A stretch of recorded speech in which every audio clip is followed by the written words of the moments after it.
Bienvenidos, espero que se encuentren bien. Yo soy Etzael Montoya, escritor, y los invito a acompañarme en esta ocasión en un recorrido por la tradición oral que le ha dado bases a las creencias y el misticismo que rodea nuestra geografía colombiana. Conoceremos los mitos y leyendas de Colombia. Acompáñame en esto que se llama El laberinto de las palabras.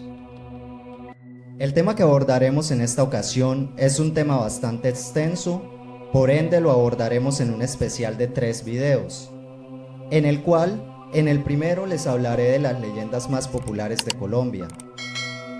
En el segundo abordaremos a sus autores más representativos y en el tercero les preparé un programa especial con las leyendas de mi región, la cual es una región muy rica en las mismas.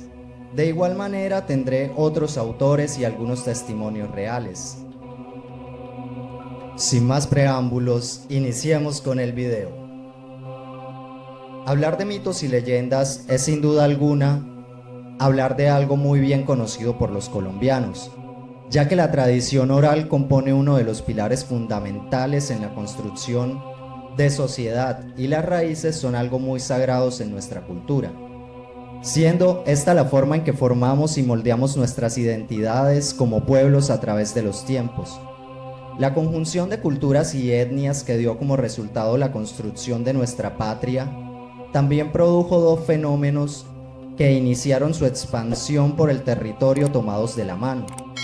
Estos dos no son otros que el lenguaje y la tradición oral, de los cuales hay ramificaciones mil debido al mestizaje, la expansión de la modernidad y, lo más triste, la desaparición de gran parte de ese pasado ancestral tras la extinción de pueblos indígenas bajo el avance de una sociedad que cada vez más olvida su identidad. Reuniones familiares era como decir, este es el patio de una casa campesina. Y ahí la gente se reunía, todos los dueños de casa y los trabajadores, y se ponían a contar cuentos. Hablar de los mitos y de lo que les sucedía a ellos. Supongamos los mitos eran como para atemorizar varias gente, para que no hicieran cosas indebidas. Porque la Madre Monte, el vecino no puede hacer una cosa indebida y irle a robar un pedazo de terreno al vecino porque la Madre Monte lo castigaba apestándole los animales. La Llorona salía y asustaba a los vagabundos, los que andaban de noche, tarde en la noche, les salía llorando. Lo mismo las brujas. Y dicen que no hay brujas, pero que las hay, no hay que creer en brujas, pero que las hay, las hay. Era como una máxima. Era como el fin de atemorizar a la gente, a los muchachos, haciéndole creer cosas. Y eso se fue filtrando en la mente débil de mucha gente y empezaron a ver espíritus, ¿no? El delirio de ellos. Es que en todas partes le parecía que estaba el Moán, o estaba la Patasola, o estaba el fantasma que lo perseguía. Y mucha gente asegura de haber visto y de haber tenido roce. La gente dice, no, eso es pura paja, eso es mentira, eso no puede existir. Eso era que la gente era le gustaba mucho la leyenda, era muy, supongamos, muy mentirosa, no, sino imaginativa. Se imaginaban una cosa y la decían para asustar a los niños. Y no, los mitos existían. Leyenda o mito, la Patasola.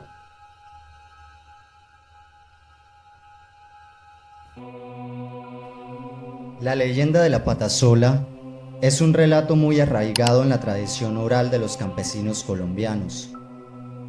La Patasola es comúnmente representada como un alma en pena de una bella mujer que cuenta con una sola pierna, de mirada hipnotizante y provocativa silueta, que fue condenada a vagar por montes, valles y llanuras por deshonrar a sus hijos e irrespetar su matrimonio.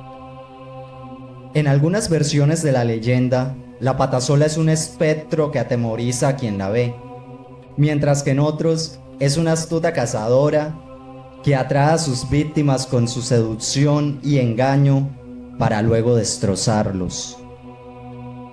Cuentan los abuelos que habita entre la maraña espesa de la selva virgen. Con la única pata que tiene avanza con rapidez asombrosa. Es el espanto más temido por colonos, mineros, cazadores, caminantes, agricultores y leñadores. Algunos aventureros dicen que es una mujer muy bellísima que los llama y los atrae para enamorarlos, pero avanza hacia la oscuridad del bosque, a donde los va conduciendo con sus miradas lujuriosas, hasta transformarse en una mujer horrible con ojos de fuego, boca desproporcionada de donde asoman unos dientes de felino y una cabellera corta y despeinada que cae sobre el rostro para ocultar su fealdad. En otras ocasiones se oyen los lamentos de una mujer extraviada, la cual grita pidiendo auxilio, pero los quejidos van tornándose más afligidos a medida que avanza hacia la víctima, y cuando ya está muy cerca, se convierte en una fiera que se abalanza sobre la persona, le chupa la sangre y termina triturándola con sus agudos dientes. La defensa de cualquier persona que la vea consiste en rodearse de animales domésticos, aunque advierten que le superan los perros, calificándolos a todos como animales benditos. ¿Ya? Pues vea, la patasola, ella a 10 horas de la noche que usted la oye en esa cordillera, a 10 horas de la noche. Ella cuando quiere, ella pega un grito por ahí cada 5 kilómetros. Y el grito es, ¡ah! Carcajeado, con burla, como con burla. El que le contesten, allá le llega a donde esté. Puede estar al medio en el pueblo, donde sea, allá le llega. Allá le llega a martirizarlo.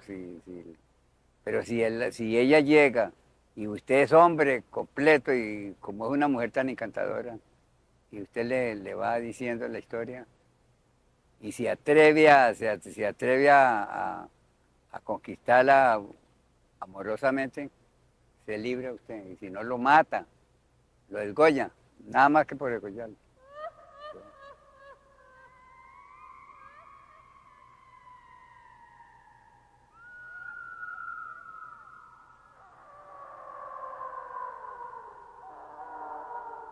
Estábamos tomando, estábamos borrachos. En eso pasaba una muchacha bonita, con un maletín en la mano y una ruana corunta. Entonces salió un compañero mío y le dice, señorita, ¿y usted por dónde va? No, yo voy para la estación a esperar el carro. ¿La acompañamos? Dice ella, sí, mucho gusto. ¿Le llevamos el maletín? No, yo lo llevo. Ah, bueno. Entonces el muchacho siguió conversando con ella, señorita, pero usted sí que está como bonita, ¿cierto? Yo, Bueno, y seguimos por adelante, llegamos a la estación. Bueno, señorita, llegamos. No, yo voy para Llano Galindo. ¿Y no le da miedo? No. ¿La acompañamos? Claro. Vuelve y seguimos con ella para abajo. Y el muchacho conversando, señorita, ¿y usted, pero usted qué hace a estas horas? Vamos, acompañada. Hasta donde usted va. Sí, yo voy con ustedes, caminen. Bueno, fuimos abajo. Había un puentecito ahí de un cafetadito de salir del pueblo. Cuando ella dice el otro, al subir a la loma, dice, aquí es la de nosotros. Me hizo seña que le partiera a él. Bueno, él le partió. ¿Y cuándo le partió? Cuando la ves con ojos dientonones así, vea. Y le mira la cara, y eso era muy horrorosa, se puede decir. Y arranca a correr el muchacho, y dice, corramos porque esto no es mujer, no es mujer. Arrancamos con el tío y les dice, no corran, no les den miedo, no les hago nada porque no se me da la gana. Nosotros vinimos cuando estábamos tomando y le comentamos que esa muchacha que íbamos con ella no era mujer, era la patasola. Esa era la patasola. No volvemos a salir con ninguna mujer, no, porque nos joden. Y no volvimos. Nosotros tuvimos miedo y pensamos que tuvimos miedo.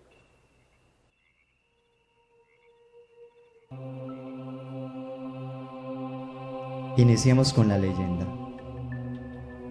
Cierto día, el dueño de una hacienda deseaba conseguirse una joven compañera con quien tener una relación amorosa clandestina, por lo que llamó a uno de los vaqueros de más confianza para decirle: vete a la quebrada y escoge entre las lavanderas la más bella. Luego me dices quién es y cómo es. El hombre se fue, las observó a todas detenidamente. Al instante distinguió a la esposa de uno de los vaqueros, compañero y amigo. Quien fuera de ser la más joven, además era la más hermosa.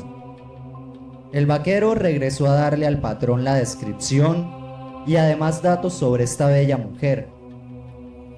Cuando llegó el tiempo de las vaquerías, el esposo de la bella relató al vaquero emisario sus tristezas.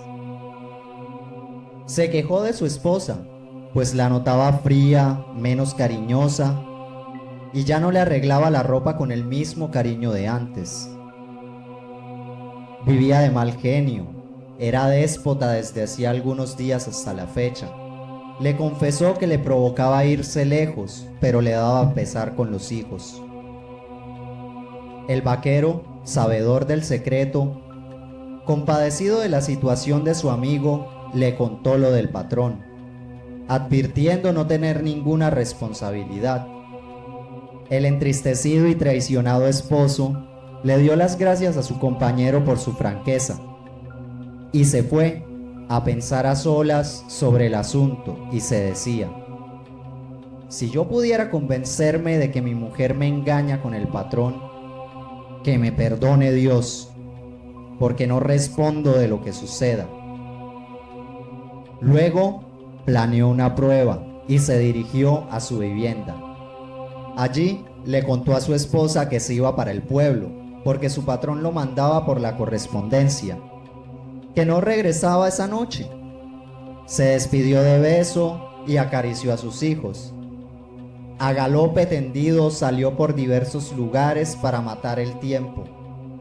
Luego a la cantina y apuró unos tragos de aguardiente. A eso de las 9 de la noche se fue a pie por el monte, entre los desechos, a espiar a su mujer. Serían ya como las 10 de la noche cuando la mujer, viendo que el marido no llegaba, se fue para la hacienda en busca de su patrón. El marido, cuando vio que la mujer se dirigía por el camino que va al hato, salió del escondite, llegó a la casa, encontró los niños dormidos y se acostó. Como a la madrugada llegó la infiel muy tranquila y serena. El esposo le dijo: ¿de dónde vienes? Ella con desafío le contestó: de lavar unas ropitas. De noche, contestó el marido. A los pocos días, el burlado esposo inventó un nuevo viaje. Montó su caballo, dio varias vueltas por un potrero y luego lo guardó en una pesebrera vecina. Ya de noche, se vino a pie para esconderse en la platanera que quedaba frente a su rancho. Esa noche la mujer no salió, pero llegó el patrón a visitarla. Cuando el rico hacendado llegó a la puerta, la mujer salió a recibirlo y se arrojó a sus brazos, besándolo y acariciándolo.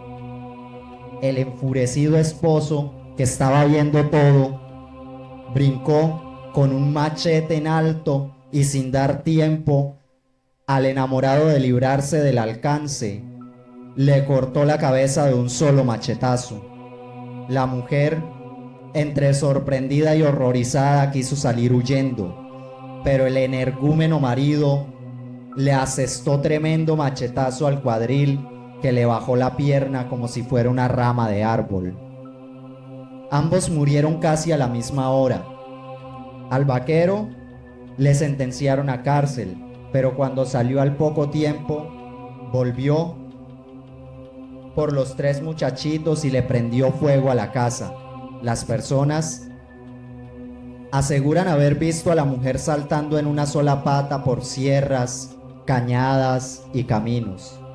destilando sangre y lanzando gritos aterradores. La patasola es el alma en pena de una mujer infiel que vaga por montes, valles y llanuras, que deshonró a sus hijos y no supo respetar a su esposo. Leyenda o mito, la Madre Monte.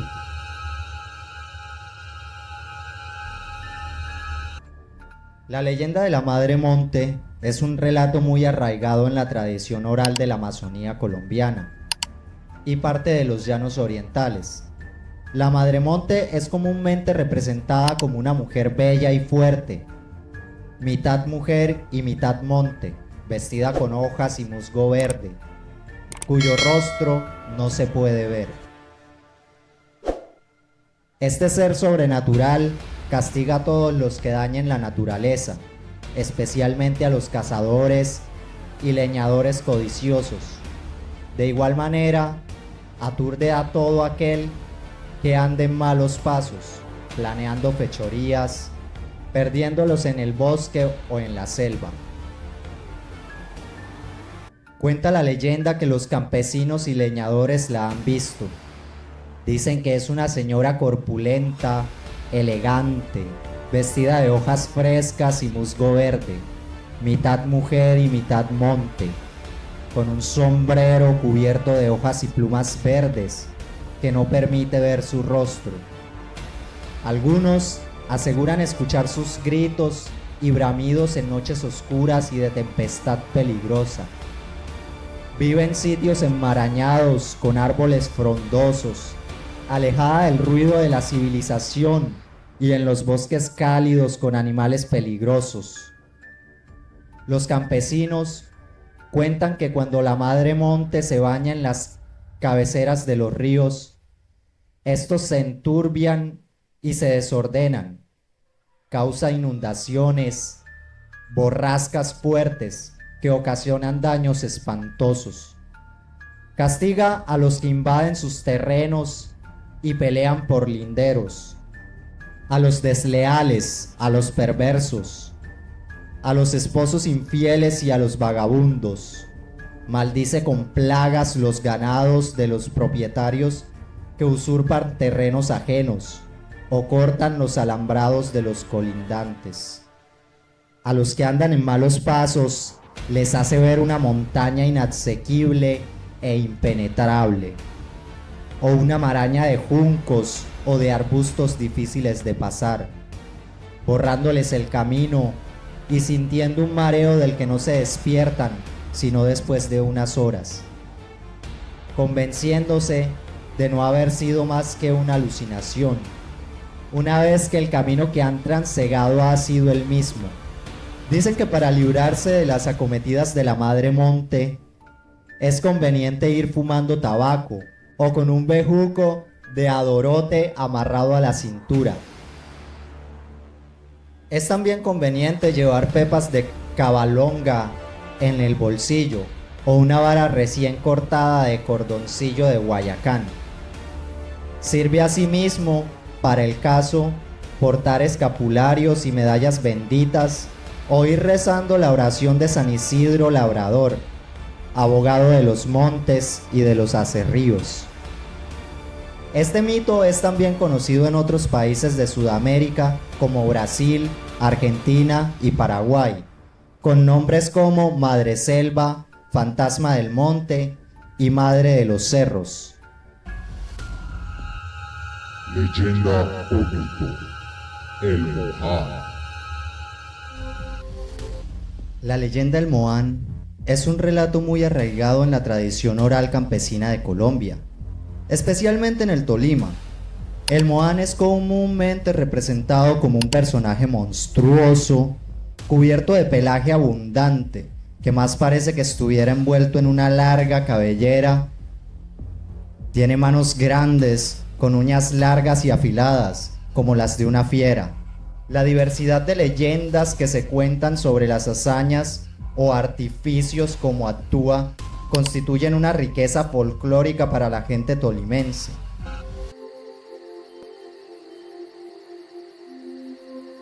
Yo les voy a contar un cuento, se puede hacer historia, porque alguien la vivió y me la contó en la siguiente forma. Yo iba mucho a las orillas del río Prado a pescar, porque me gusta la pesca, y en uno de esos viajes tropecé con un señor que tenía una vivienda ahí a la orilla del río. Él era pescador.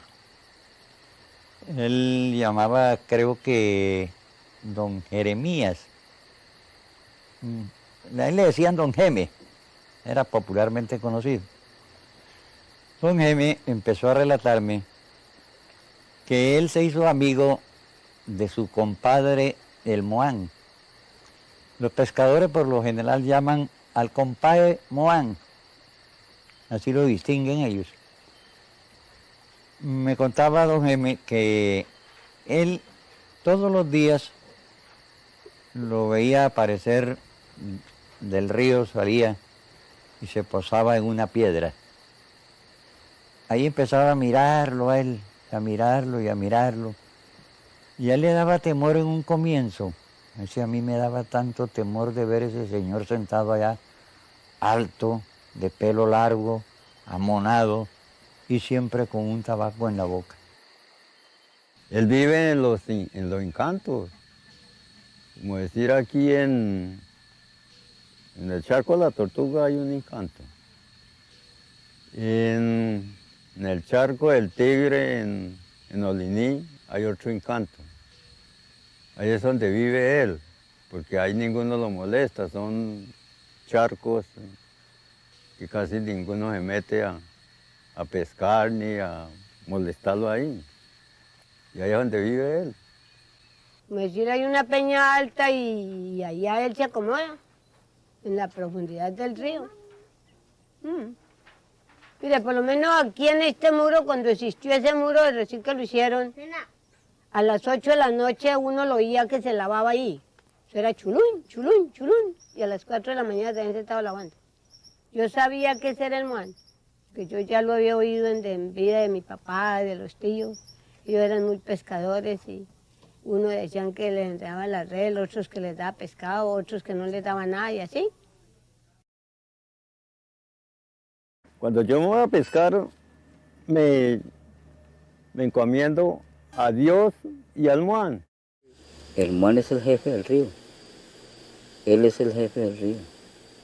Va usted y díganle, le paran la canoa. Entonces, ¿usted qué puede imaginarse si no está encima de un palo? Él es muy bueno también, bueno lo que llama bueno. Cuando dice a socorrerle pescado, usted no puede con el pescado que le socorre. No, si yo temor al Moán sí le tengo, porque por maldad lo puede hacer.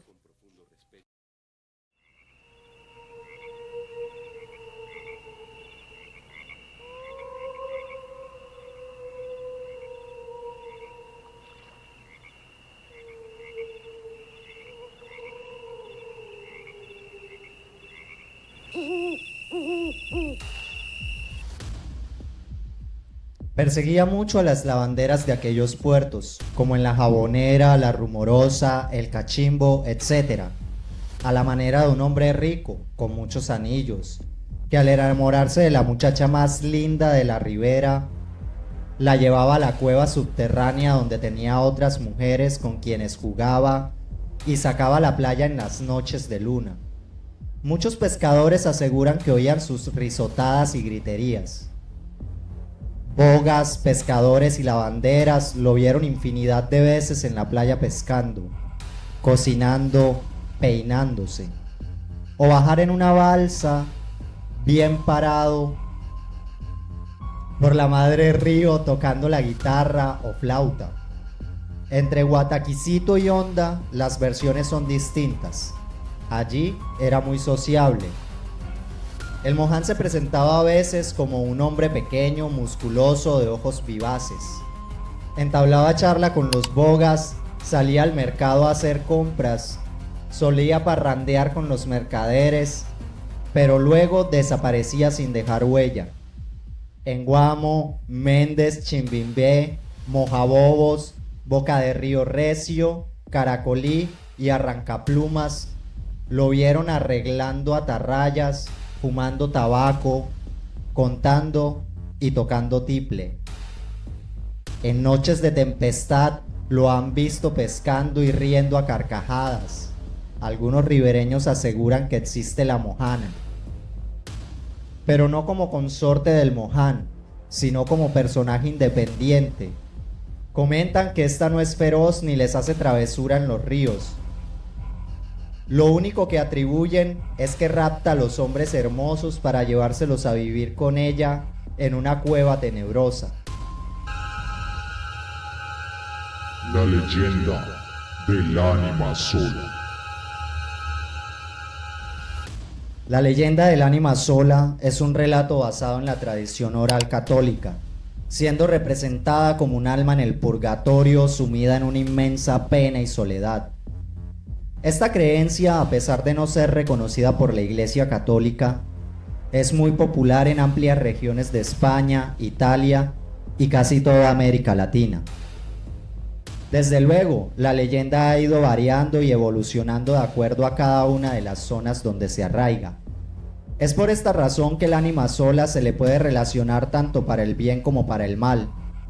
Existen devotos de las ánimas del purgatorio y en especial de ella, ánima sola, quienes rezan y encienden luces para disminuir sus penas y con esto esperan algunos favores.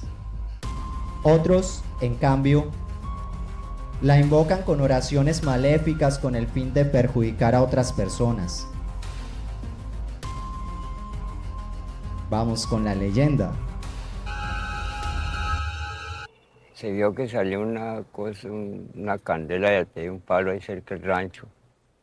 Y salió eso para el día como quiera que prende ese palo. Subía para arriba y para abajo y eso chisteaba candela que daba miedo. Y eso era de él, pues que voló a otro árbol y allá dio vuelta lo mismo, eso jugaba. Y se voló a un chorro que llaman el infierno, cayó allá, sonó como una palma cuando la tumba uno, durísimo. Y ahí siguió el chorro arriba, una rastra muy grande, se oía pues, y terminó a cierto punto. Y eso así por estas lomas por aquí, estaba yo pequeñita. Claro que yo no la vi, pero dijeron anoche pasó la candileja. Dice una borrasca, iba la candileja de para arriba y eso, ¿cómo echaba candela? Del cachón que iba prendido. Entonces, eso pues uno, estaba pequeño, uno le daba miedo, ¿no?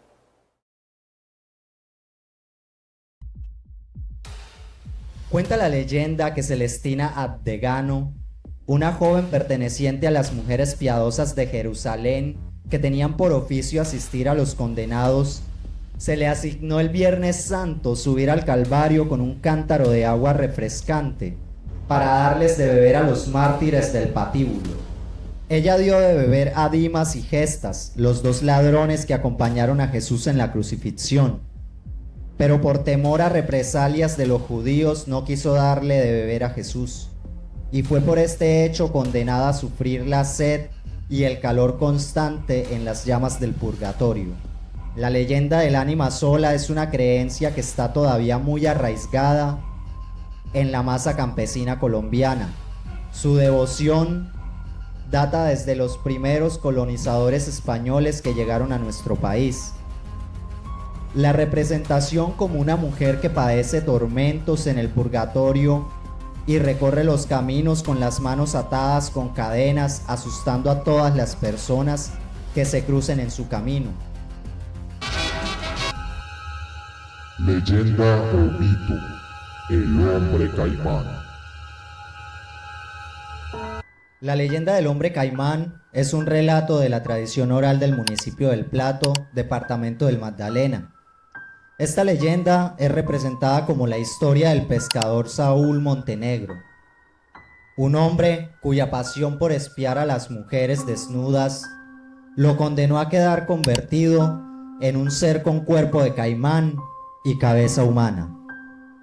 La trascendencia de esta leyenda en el Plato Magdalena ha llevado a que se realice en su nombre el llamado Festival del Hombre Caimán, así como una plaza y un monumento en su homenaje, que son patrimonio cultural de la ciudad.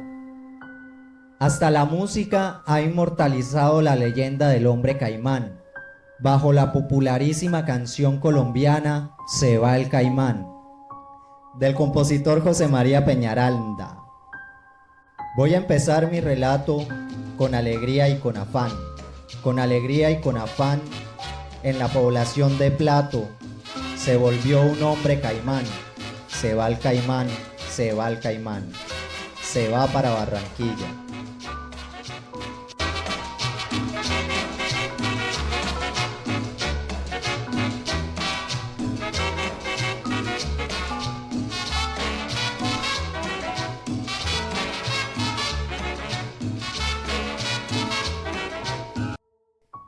Vamos con la leyenda.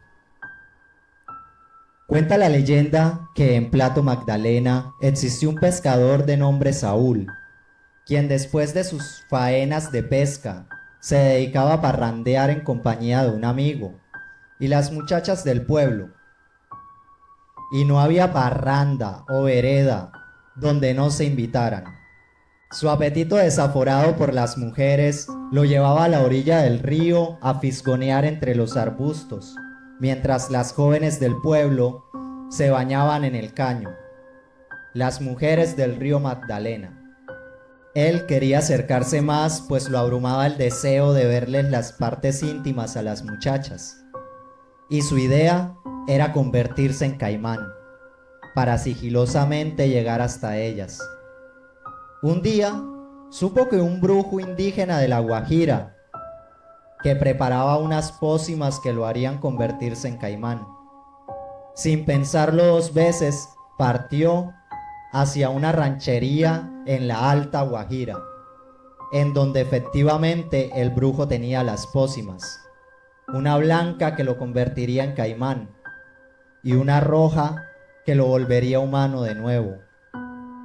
Una vez volvió al pueblo, le pidió a su amigo que le echara la pócima blanca. Al hacerlo, esta hizo un resultado extraordinario, que de inmediato lo convirtió en caimán.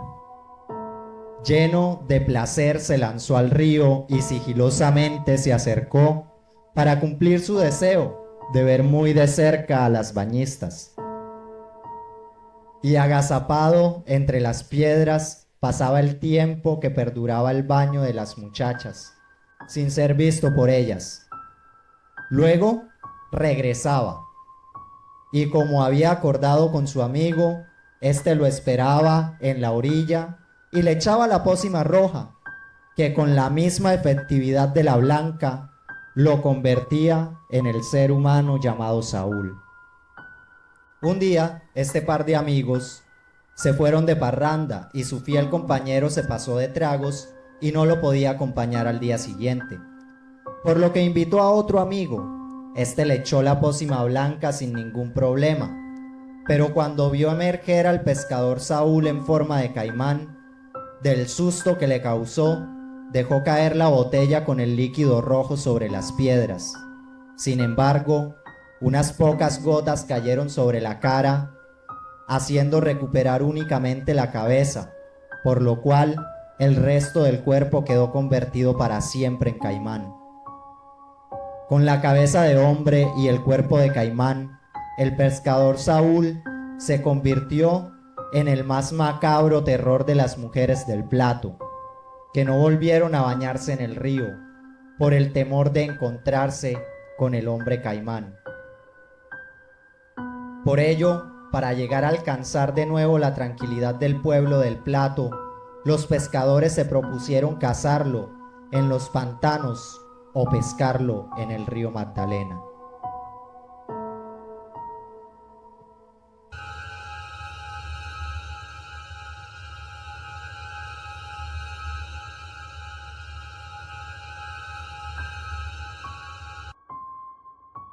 La riqueza de la tradición oral colombiana es incalculable. Estos fueron solo 5 mitos y leyendas, creo que los más representativos.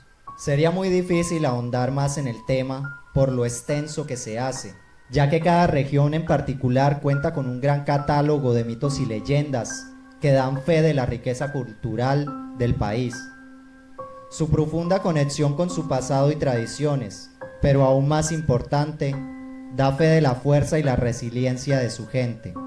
De igual forma, no son pocos los escritores y compositores que llevan como estandarte la expansión y preservación de este gran tesoro, el cual es nuestra tradición oral y patrimonio cultural, nuestro folclore.